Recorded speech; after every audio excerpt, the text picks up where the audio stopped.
This next command is the rectangle command, and it's kind of a nice little shortcut command. If you just need a rectangular shape, I can go up here. This is where rectangle is.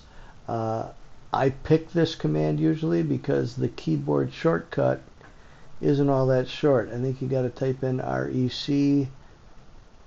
It doesn't matter. I just never do it. I always pick it from here when I need it. I don't use it too often, but it's right here. I pick rectangle, and it's got a whole pile of different options in it. I really never use any of them. It's got the ability to chamfer the corners or to bevel the corners off. Elevation is more of a 3D tool, and so is thickness more of a 3D tool. Fillet lets you round off the corners. Width just lets you specify a width, and then it's going to ask you for, width is not going to do that. Width is going to draw a really thick lined rectangle. I'm going to leave that alone.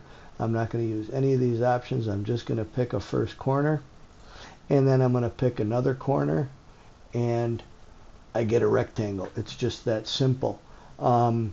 If I want a rectangle of a particular size, I can grab this. I can pick my first corner.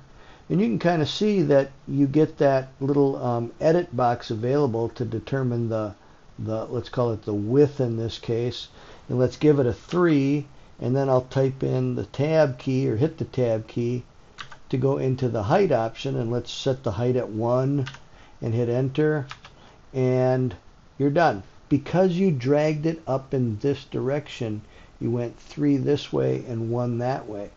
If I grab my rectangle tool and we kind of did the same thing, I type in 3 and did a tab and a 1, it kind of goes down and to the left. So you can kind of direct the placement of the rectangle. If I grab rectangle one more time and I pick a first corner, and instead of typing into those height and width boxes, if I instead grab my dimensions option down here, I can type in a length of the rectangle. Let's stick with that 3 and 1. I'll type in 3 and then the width of 1. And because we didn't really direct it in any direction, we just gave it the size of it, I have to kind of pick where I want. Do I want that first corner to be the lower left or the lower right or the upper right or the lower, or the upper left?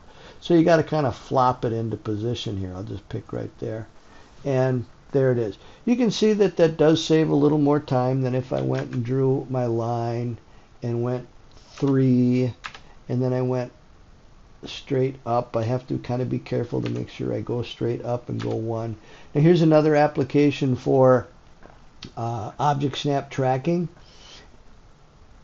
I can kind of acquire that and go straight up, and then I just pick, and I know that that line is exactly 3. I can come back here and hit enter. So I've got another 3 by 1 rectangle. The other difference with the rectangle versus drawing it with 4 separate lines is that I have 4 separate lines versus I have one object called a polyline. And we'll talk about polyline in a short while. There are no options to the rectangle command in the toolbar little droppy down thing here. If I pick that, we've got another command called polygon. I'll talk about that in another future video. But that's your rectangle tool.